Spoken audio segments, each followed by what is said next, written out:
Hello to my all viewers, তোমরা সবাই কেমন আছো? আমি তো খুব ভালো আছি। বছরের শুরু থেকে মোটামুটি বেশ ভালোই টুকটাক করে ঘুরছি, তাই ভালো তো থাকারই কথা। আজকে আমরা যাচ্ছি দীঘা, যেমনটা তোমরা থাম্বনেলে দেখেছো। মুখটা আমার একটু ভারী ভারী লাগছে, তার কারণ সকালবেলা ঝগড়া করে বেরিয়েছি। কোনো জায়গায় বেরোনোর আগে বাড়িতে একটা অশান্তি হবেই। উঠেছি 7:17 মেট্রোতে, আর সেখান থেকে চলে এসেছি সদন। সদন থেকে আবার ধুলাগড়ের বাস ধরে কোথায় একটা এসেছি আমি নিজেও জানি না, কারণ এই নিয়েই আসল ঝগড়ার সূত্রপাত। আমাদের গাড়ি আসছিল চাকদা থেকে, কারণ চাকদা থেকেই আমাদের সব আত্মীয় স্বজনরা গাড়ি বুক করে আসছে, আর আমাদেরকে মাঝপথ থেকে তোলার কথা। সে কোনো এক জায়গা থেকে উঠেছি বোধহয়, মেবি কোনা এক্সপ্রেস থেকে।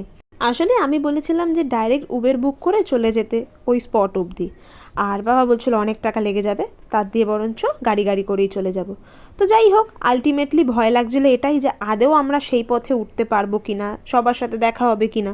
কারণ হাইওয়ের ব্যাপার একটাই যে একবার যদি অন্য রাস্তায় চলে যাও তো সেখান থেকে ইউটার্ন নেওয়াটা একটু মুশকিল। যাই হোক, শান্তিমতো সেখান থেকে উঠে পড়েছি, আর তারপর আমরা পৌঁছে গেছি এখন কোলাঘাটে।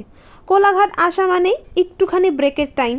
যাই হোক, তো এখানে এসে একটুখানি আমরা খাওয়া দাওয়া কিছু করব, দেন তারপর আবার রওনা দেব আমাদের যাত্রার উদ্দেশ্যে। সো আমরা যে হোটেলটা থেকে খেলাম সেই হোটেলটার নাম ছিল হোটেল রয়্যাল বাংলা। এদের খাবার দাবার ভালো হলেও সার্ভিসিং খুব পরিমাণে স্লো ছিল, আর আমরা ছিলামও বেশ কয়েকজন, মানে 14 জন মতো আমরাই ছিলাম। তো সেই কারণে আরও ফেরার দিন আমরা একটা হোটেল থেকে খেয়েছিলাম দুপুরের খাবার। সেই দোকানের খাবার দাবারও খুব ভালো ছিল এবং সার্ভিসিংও খুব ভালো ছিল। সেটা অবশ্যই ফেরার দিনের ভিডিওটাতে মেনশন করে দেবো তোমাদেরকে। রাস্তা তো অনেকটাই, আর এখন আমরা যেটা ক্রস করছি সেটা হচ্ছে গিয়ে হলদি নদী, মানে কোলাঘাটের ঠিক কিছুটা পরেই। এখনও পথ অনেকটাই বাকি। সেই সকাল 7:05-10 বোধহয় বাড়ি থেকে বেরিয়েছি, আর তারপরে এখনও অবধি সেই গাড়িতেই। গাড়ি বেশ ভালোই স্পিডে চলছে, কিন্তু তা হলেও কী হবে, পথ যেন শেষই হচ্ছে না। ভরসা এখন শুধুমাত্র এই চারপাশের সৌন্দর্য আর দৃশ্য, যেগুলো দেখে দেখে আমরা সবাই সময় কাটাচ্ছি। এই ভাবতে ভাবতেই হঠাৎ করে দেখতে পেলাম দীঘার গেট। মনে একটুখানি জল আসলো যে চলো, তার মানে এবার প্রায় এসেই গেছি। তখন প্রায় দুপুর 1:30, আর এই যে পাঁচিলটা, এই পাঁচিলটার পিছনের দিকেই হচ্ছে সমুদ্র। এবার দেখতে দেখতে চলে আসলো দীঘার সেই জাহাজবাড়ি। জাহাজবাড়ি থেকে আমাদের হোটেলের ডিস্টেন্স ছিল 3-4 মিনিটের দূরত্ব মাত্র। আর বাবাও সামনে থেকে ডাকলো যে এবার ম্যাপটা খুলে দেখ কোন দিক দিয়ে যেতে হবে। সরাসরি আমিও চলে গেলাম। সো ম্যাপ দেখে চলে আসলাম আমরা আমাদের যথাস্থানে। হোটেলের সামনেটা দিয়ে বেশ কিছুটা জায়গা ছিল যেটা পার্কিংয়ের জন্য, আর এই যে দেখা যাচ্ছে এটা হচ্ছে সুইমিং পুল, আর এই হচ্ছে আমাদের হোটেল। বাইরে থেকে হোটেলটা দেখতে খুবই সুন্দর এবং ভেতর থেকেও বেশ সুন্দর। এখন আমাদের চেকিংয়ের টাইম, যেহেতু আমরা বেশ কয়েকজন আছি তাই প্রথমে আমাদের কিছুক্ষণ ওয়েট করতে হয়েছিল। আর ঢোকার সাথে সাথেই আমাদের হাতে ধরিয়ে দিল ওয়েলকাম ড্রিঙ্কস, যেটা বেসিক্যালি ছিল রাসনা। যাই হোক, আমাদের রুমও তারপর দিয়ে দিয়েছিল। কিছু জনের ছিল 3rd ফ্লোরে, কিছু জনের ছিল 4th ফ্লোরে। আমরা যদিও আছি 4th ফ্লোরে। সো প্রথমেই যেমনটা বলেছিলাম যে আমরা অনেকজন মিলে যাচ্ছি, তাই ওই রকম ফ্যামিলি মিলে থাকা হচ্ছে না। একটা রুমের মধ্যে 5 জন, 6 জন, 4 জন এরমভাবেই থাকা হচ্ছে। আর এই দিকে ছিল আমাদের লিফট, আর শুধু তাই নয়, ওই দিকেও লিফট রয়েছে আর একটা, প্লাস স্টেয়ার্সও ওই দিকে আর একটা রয়েছে। আর এই দিকে একটা ব্যালকনি ছিল যেটা কিনা সবার জন্য। আর এইটা মেনলি একদম হোটেলের ফ্রন্ট সাইড ছিল। এই জঙ্গলটার পিছনটা দিয়েই একদম পুরো সমুদ্র। এটা হচ্ছে একদম রোডের ওপরে। যদিও আমার এখনো অবধি খুব ভালোভাবে ঘোরা হয়নি। দিক দিয়ে হচ্ছে তালসারি বা উদয়পুরের রাস্তা, আর এই দিক দিয়ে হচ্ছে গিয়ে ঠিক এর বাদিকেই হচ্ছে গিয়ে জাহাজ বাড়ি, যেটা সোজা আসছে ওখান থেকে মিট করছে পুরো সমুদ্রের সাথে, ওটা কানেক্ট হচ্ছে। তো এটাই হচ্ছে আমাদের সব থেকে শর্টেস্ট ওয়ে সমুদ্রে যাওয়ার। এই ব্যালকনিটা আমার নিজের খুব পরিমাণে ভালো লাগছিলো, তার কারণ হলো এটা একদম ফ্রন্ট সাইড ছিল, আর বেশ হাওয়া দিচ্ছিল। অবভিয়াসলি 4 তলার ওপরে, তো 5 তলা অ্যাকচুয়ালি, 4th ফ্লোর, তো হাওয়া তো বেশি দেবেই।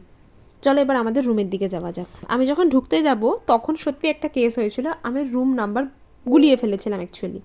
তো রুমের সামনে যাওয়ার সাথে সাথেই দেখলাম যে ওই রুম থেকে আওয়াজ আসছে, তো তখনই গেস করলাম যে হ্যাঁ এটাই আমাদের। এটা কি, এটা তো পুরো স্ক্যাম হয়ে গেল। এখানে ঢুকতেই ফার্স্টে এখানে জুতো রাখার কিছু র্যাক রয়েছে, এখানে বসার জায়গা রয়েছে, এখানে একটা ওয়ার্ড্রপ রয়েছে, এদিকে ওয়াশরুম। আমরা টোটাল 3টে রুম নিয়েছিলাম, আর একমাত্র আমাদের ওয়াশরুমটাই সব থেকে সুন্দর ছিল, কেননা এখানে টয়লেট এবং স্নানের জন্য আলাদা করা পার্টিশন করা ছিল, আর যেটা অ্যাকচুয়ালি আমাদের সবারই খুব পছন্দের ছিল। আর এই ছিল আমাদের টোটাল রুমটা, দেখতেই পাচ্ছ বিশাল বড় রুমটা। যেখানে কিনা একটা সিঙ্গেল সাইজের বেড ছিল আর হচ্ছে গিয়ে দুখানা কিং সাইজের বেড ছিল, তার সাথে দুখানা ব্যালকানি ছিল। আর ব্যালকানিগুলো এই নয় যে খুব ছোট, দেখতেই পাচ্ছ, মানে লিটারেলি আমাদের সবার রুমটা জাস্ট দুর্দান্ত লেগেছিল। মানে অবশ্যই যদি পুরো গ্রুপ মিলে আসা হয় বা অনেকজন থাকার জন্য এই রুমটা একদম ঠিকঠাক, অবভিয়াসলি সেই জন্যই আমরা নিয়েছিলাম। এই যে ব্যালকনিটা রয়েছে এটাও আমাদের রুমের সাথে অ্যাটাচ, যেটা কিনা ওই দিক দিয়ে ঢুকতে হয়। আর তখন তোমাদেরকে যেই ব্যালকনি থেকে দেখিয়েছিলাম একদম ফ্রন্ট সাইড যেটা ছিল ওটা ওই দিক। আর আমাদের রুমটা খুব ভালো পজিশনে ছিল, কেননা আমাদের রুমের ঠিক নিচেই ছিল সুইমিং পুল, আবার ডান দিকে দেখলে ডান দিক দিয়ে আবার রোডও দেখা যাচ্ছিল। এসেছি অনেকক্ষণ ধরে, কিন্তু এখনও অবধি না সমুদ্র দর্শন করতে পেরেছি আর না সুইমিং পুলে যেতে পেরেছি। একমাত্র এই কারণে আমি জামা কাপড়ও ছাড়িনি, কেননা আমার জেদ যে আমি আজকে জলে নামবো, সেটা সুইমিং পুলে হোক কিংবা সমুদ্রে হোক। মানে আমি এখান থেকে সমুদ্র দেখতে পাচ্ছি, মানে খুব আবছা দেখতে পাচ্ছি, বাট দুঃখের বিষয়ে আমি যেতে পারছি। খিদেও পেয়েছে বেশ, তাই খাওয়া দাওয়া করে নিয়ে ইচ্ছা আছে সুইমিং পুলে নামার। আমার এমনিও দেরি করে স্নান করার অভ্যেস আছে, সো আই থিঙ্ক খুব একটা কিছু প্রবলেম হবে না। আর এমনিও সমুদ্র অঞ্চলে খুব একটা কিছু প্রবলেম হয় না আই থিঙ্ক। তো জানি না এবার আমার শরীর কী রিয়াকশান দেবে। নর্মালি তো কিছু হয় না, এবার এখানে এসে যদি কিছু হয় তো এখন আর কিছু করার নেই। আমি তোমাদেরকে ব্যাক ক্যামেরা করে দেখাচ্ছি যে তোমরা আদৌ সমুদ্র দেখতে পাচ্ছ কি না। দূরে যে ওই ব্লুইশ জায়গাটা দেখা যাচ্ছে ওটাই অ্যাকচুয়ালি সমুদ্র। মানে আকাশ আর সমুদ্র এমনভাবে ম্যাচ করে গেছে যে অ্যাকচুয়ালি ক্যামেরাতে বোঝা একটু কমই যাচ্ছে। খালি চোখেও যে মানে নর্মাল চোখেও যে খুব ভালো বোঝা যাচ্ছে তা নয়, কিন্তু একটু কষ্ট করলে বোঝা যেতে পারে। আসলে গাছগুলো এতটাই বড় রয়েছে, প্রায় 4তলা 5তলা সমান গাছ হয়ে গেছে, যার ফলে সমুদ্র কোনোভাবেই দেখা যাচ্ছে না। A few moments later. এই করতে করতে আরও পেরিয়ে গেছে প্রায় 1-1.5 ঘন্টা। আর আমার মনে হয় না যে আমাদের গ্রুপে কারুরই আর সমুদ্র কিংবা সুইমিং পুলে নামার মতো এতটুকু এনার্জি আছে। সবাই খুবই ক্লান্ত এবং খুবই ক্ষুধার্ত, আর না ইচ্ছা করছিল বাইরের কোনো জায়গা থেকে খেতে যাওয়ার। তাই অগত্যা হোটেল থেকেই অর্ডার দিয়ে দেওয়া হলো আমাদের। একদম ছিমছাম খাবার অর্ডার করা হয়েছিল, ভাত, ডাল, আলু পোস্ত, আলু ভাজা আর তার সাথে স্যালাড। যেহেতু আজ অনেক জার্নি হয়েছে, খাওয়া দাওয়া ঠিকঠাক টাইমে হয়নি, তাই আজকে ছিমছাম খাবারই আমরা খেতে চাইছিলাম। এমনিও ভাত, ডাল, আলু পোস্ত সব মানুষেরই পছন্দের খাবার। ও সরি, আলু ভাজাটা কি করে মিস করে গেলাম। আর এদের দেখতেই পাচ্ছ বাটিঘটিগুলোও বেশ সুন্দর ছিল, কড়াই, বালতি, হাঁড়ি, বেশ ভালো লেগেছিল আমাদের সবারই। যাই হোক, খাওয়া দাওয়া সেরে আমি চলে গেলাম আমার জেদ ফলাতে, মানে কোনো না কোনোভাবে ওকে সুইমিং পুলে নামতেই হবে। ওখানে গিয়ে যেটা দেখলাম, এমন ঠান্ডা হাওয়া দিচ্ছিল যে আমার আর সাহস হয়ে ওঠেনি। তাও একটু মনে সাহস নিয়ে পায়ে একটুখানি জল লাগালাম। পা ডোবাতেই যা বুঝলাম আমার পক্ষে সম্ভব না। চলে গেলাম আবার হোটেলে, গিয়ে গিজার অন করে গরম জলে স্নান করে উঠলাম। তারপর সেখান থেকে চলে গেলাম একটু সমুদ্রের পাড়ে। আর যাওয়ার টাইমে এত সুন্দর লাগছিল সূর্যটা, সেটাই ক্যাপচার করার চেষ্টা করছিলাম, কিন্তু কি আর করব, ভুলে গেছিলাম এটা ফোন, ডিএসএলআর তো আর নয়। মোটামুটি 3-4 মিনিট হাঁটার পরই পেয়ে গেলাম সমুদ্র, কিন্তু সমুদ্র কই, সে যে কত দূরে। আসলে এখন ভাটার টাইম তো, তার কারণে সমুদ্রটা অনেকটাই দূরে। কিন্তু সমুদ্রের পাড়ে গেলে সমুদ্র যত দূরেই থাকুক না কেন, ওই যে হাওয়া, ওই যে জলের আওয়াজ, তাতে মনটা এমনি খুশি খুশি হয়ে যায়। যথারীতি আমি খুশি খুশি হয়ে গেছিলাম, সেটা আমার মুখ দেখেই বোঝা যাচ্ছে। আসলে আমি সমুদ্র অতিরিক্ত ভালোবাসি। এই টাইমে সেরকম কেউ সমুদ্রে ছিল না, কেননা ভাটার সময়, আর অবভিয়াসলি সন্ধে হয়ে গেছে। আমরা যখন গিয়েছিলাম তখন হোলির একটু পর পরে, তো ঠান্ডাটা তো ছিলই। তাও সাহস করে জুতোটা মায়েদের কাছে রেখে চলে গেলাম একটুখানি জলে পা ভেজাতে। স্বাভাবিক ব্যাপার, সমুদ্রে এসে ঢেউ যদি পাতে নাই লাগাই তাহলে আর সমুদ্রে আসার মানেটা কি বলো তো।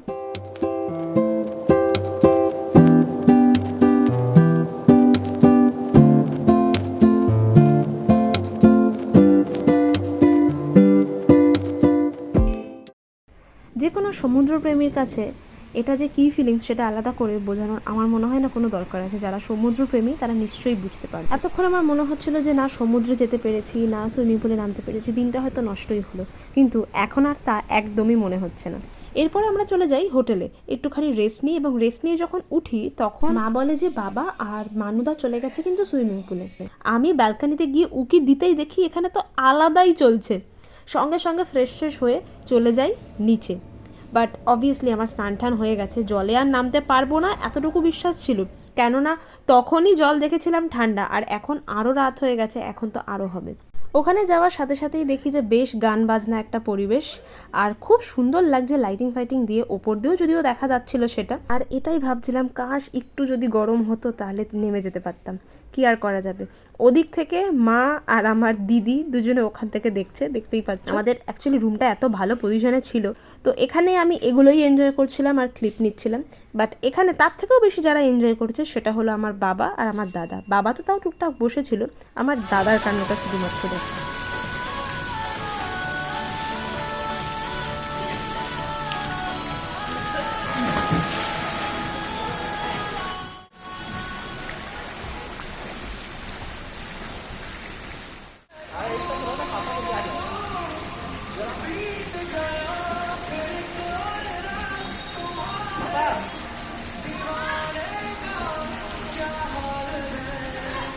আমি শুধু ডাঙায় দাঁড়িয়ে দেখেই গেলাম, কারণ না পারি সাঁতার কাটতে আর না পারলাম এই ঠান্ডা জলে সাহস দেখাতে। অগত্যা আর কি করা যাবে। আর এমনিও 7টার সময় বন্ধ হয়েছে। তারপর সেখান থেকে আমরা চলে গেলাম সি বিচের দিকে। দীঘা মানেই এ তো খুবই কমন ব্যাপার, সন্ধ্যাবেলায় এই ভাজা পোড়া মাছ, মাংস আর কাঁকড়া, এগুলো তো স্বাভাবিক, কিন্তু এগুলো খাওয়ার আর সাহস হয়ে ওঠেনি, কেননা এগুলো জানি না খেলে আদৌ পেটে যে কী রিয়াকশন হবে কে জানে। তারপর সেখান থেকে চলে গেলাম আমরা সি বিচে। আর এই রাতের সমুদ্রও আমার বেশ ভালো লেগেছিল, কেননা ওই যে সমুদ্রের গর্জন অত্যাধিক সুন্দর ছিল। আচ্ছা, সকালে তো তোমাদেরকে হোটেলের কিছুটা পরিমাণে ভিউ দেখিয়েই দিয়েছি, কিন্তু যে জায়গাগুলো বাকি ছিল চলো এখন সেগুলো দেখিয়ে দিই। প্রথমেই শুরু করছি ওয়াশরুম দিয়ে, কেননা এটাই দেখানো বাকি ছিল। আমাদেরকে দিয়েছিল শ্যাম্পু, সাবান, চিরুনি, ব্রাশ, পেস্ট, এগুলো ছিলই, যদিও এখানে কিছু জিনিস নেই। আর অবভিয়াসলি এখানে 5টা টাওয়ালও দিয়েছিল, যদিও এগুলো আমরা ইউজ করছি না। আর সেখান থেকে আমরা চলে গেলাম ডাইরেক্ট ডাইনিং রুমে। আমাদের রুমেই একমাত্র ডাইনিং রুম ছিল, ডাইনিং টেবিল ছিল, একটা ছোটো ফ্রিজ ছিল, আর এটা বলতে গেলে পুরোপুরি একটা কিচেনের মতনই সেট আপ করা ছিল, মানে কেউ যদি চায় তো ইন্ডাকশন নিয়ে রান্নাবান্নাও করতে পারে।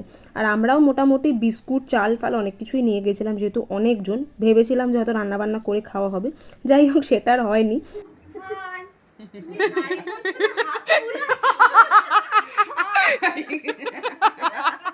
প্রত্যেকটা বেডের দুপাশে দুটো করে বেড সাইড টেবিল ছিল, আর আমাদের টেবিলটার তো যাতা অবস্থা। যাই হোক, এখানে হাই নিয়ে আলাদাই গল্প চলছে। আমার মা যেটা করেছিল সেটাই আমি নকল করে দেখাচ্ছি, সেই নিয়ে এখানে হাসাহাসি হচ্ছে।